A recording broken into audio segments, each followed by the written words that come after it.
Quais são os requisitos para serem eleitos doutores da Igreja? Segundo Bento XIV, que foi Papa entre 1740 e 1758, há 3 requisitos para a proclamação de um doutor da Igreja. Primeiro, doutrina eminente. Segundo, santidade de vida. E terceiro, eleição pelo Sumo Pontífice ou pelo Conselho Geral. Então podemos afirmar que, além da retidão na conduta e na vida virtuosa, condições especiais e indispensáveis de todos os homens e mulheres declarados santos ao longo dos séculos, considerando a eleição pelo Papa ou pelo Concílio como atos de formalização e legitimação. O que distingue um doutor da Igreja de um homem santo é o seu conhecimento, a sua erudição, a sua cultura religiosa e a sua capacidade de expressar o seu pensamento de modo a difundir novos conhecimentos, deixando uma contribuição fundamental para a compreensão de algum ponto da doutrina da Igreja e sua vivência.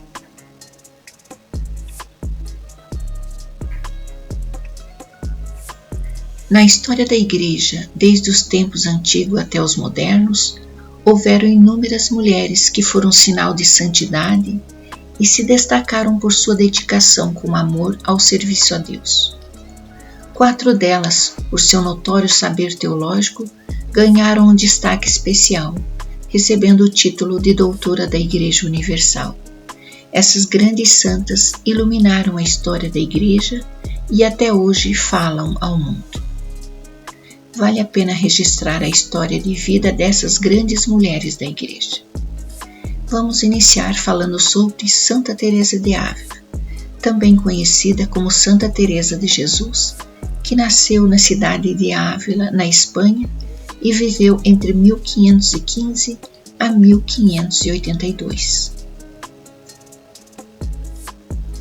Em 27 de dezembro de 1970, o Papa Paulo VI, durante uma missa, quando lhe outorgou o título, disse que só de proferir o seu nome surgiam uma multidão de ideias e seria impossível condensar em breves palavras a imagem histórica e biográfica dessa santa.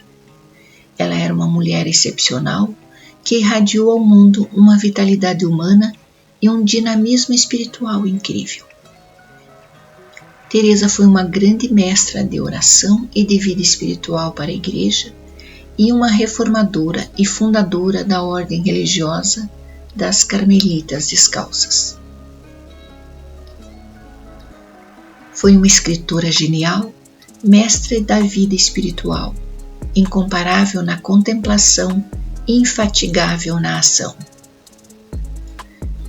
Como é grande, como é único, como é humano e como é atraente esta figura. Mas o que fez com que Teresa fosse declarada doutora da Igreja para o Papa Paulo VI foi a sua singular contribuição como mãe e mestra da vida espiritual. Para ele, foi essa a luz mais viva e penetrante que deixou como herança para toda a Igreja. As obras de Teresa, escritas com fins didáticos, estão entre as mais notáveis da literatura mística da Igreja Católica. A Igreja celebra em 15 de outubro a sua festa litúrgica. Se não dermos ouvidos ao Senhor quando Ele nos chama, pode acontecer que não consigamos encontrá-lo quando o quisermos.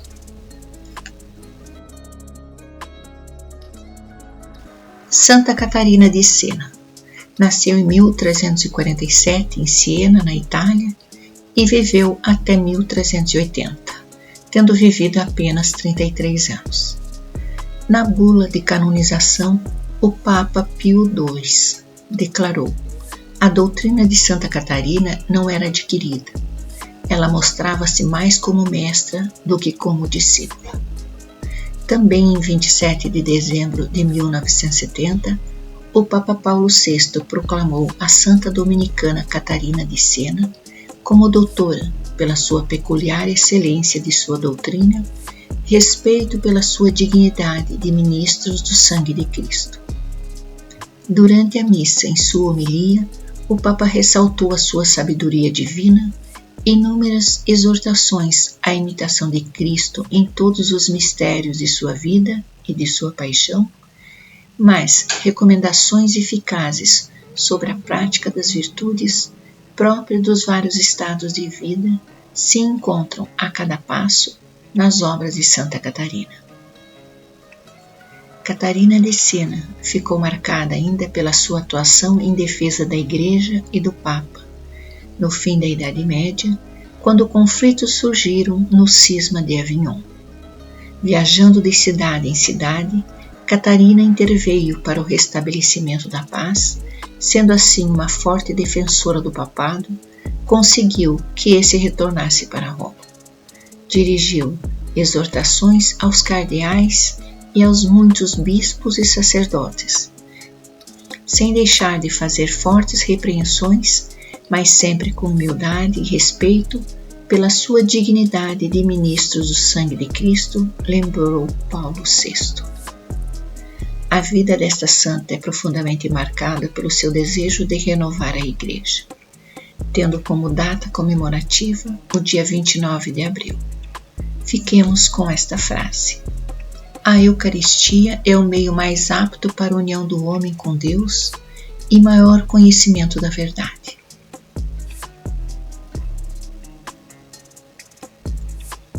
A terceira santa é Santa Teresinha de Lisieux. Entre os doutores da Igreja, Santa Teresa do Menino Jesus e da Santa Face é a mais jovem. Nasceu na França e viveu entre 1873 e 1897.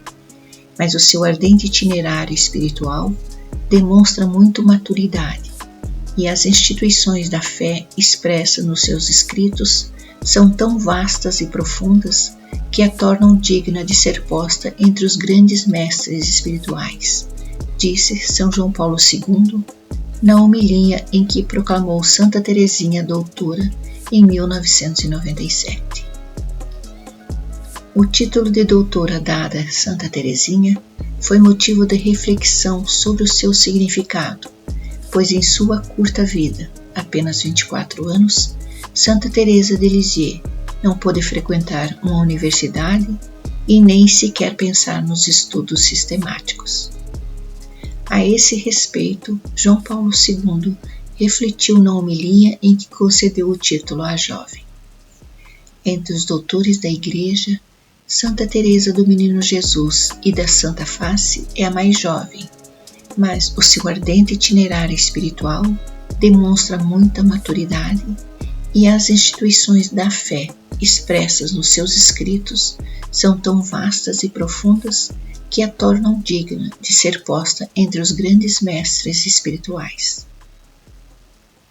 São João Paulo II destacou que Teresinha de Lisieux não só compreendeu a profunda verdade do amor como centro e coração da Igreja, como a viveu com uma intensidade em sua breve existência. Em um manuscrito de Santa Teresinha, na página 56, encontramos esta citação: pois a única específica das orações e dos nossos sacrifícios é ser apóstolo dos apóstolos, rezando para eles enquanto evangelizam as almas por suas palavras e sobretudo por seus exemplos. Agora vamos falar sobre Santa Hildegarda de Bingen, mulher de Deus em tempos medievais e ainda pouco conhecida pelos católicos. Ela nasceu na Alemanha e viveu entre 1098 e 1179. Apelidada Sibila do Reno, foi uma monja beneditina, mística, teóloga, pregadora, compositora, com várias obras na área de medicina e das ciências naturais. Poetisa, dramaturga e escritora alemã. João Paulo II a definiu como luz do seu povo e do seu tempo. Veja o que o Papa Bento XVI falou sobre Santa Hildegarda em 2012, no dia em que a proclamou doutora, destacando seu valor para o tempo presente. Bento XVI frisou: a atribuição do título de doutor da Igreja Universal a Hildegarda de Bingen tem um grande significado para o mundo de hoje e uma extraordinária importância para as mulheres. No horizonte da história, esta grande figura de mulher se define com clareza límpida por santidade de vida e originalidade de doutrina. Aliás, como para qualquer experiência humana e teologal autêntica, a sua importância supera decididamente os confins de uma época e de uma sociedade. E não obstante a distância cronológica e cultural, o seu pensamento manifesta-se de atualidade perene. Em Hildegarda resultam expressos os valores mais nobres da feminilidade. Por isso também a presença da mulher na Igreja e na sociedade é iluminada pela sua figura, tanto na ótica da pesquisa científica como na da ação pastoral. A sua capacidade de falar a quantos estão distantes da fé e da Igreja fazem de Santa Hildegarda uma testemunha credível da nossa evangelização. Celebramos o seu dia em 17 de setembro. Vou citar um pensamento de Santa Hildegarda. E ouvi de novo uma voz do céu que dizia: Deus, que fez todas as coisas por sua vontade, criou-as para conhecimento e honra de seu nome, não somente para mostrar nelas as coisas visíveis e temporais, mas para manifestar nelas as coisas invisíveis e eternas, o que é demonstrado pela visão que contempla. Senhor do céu, abençoa essas doutoras da Igreja e que formem mais evangelizadora para o seu povo. Amém.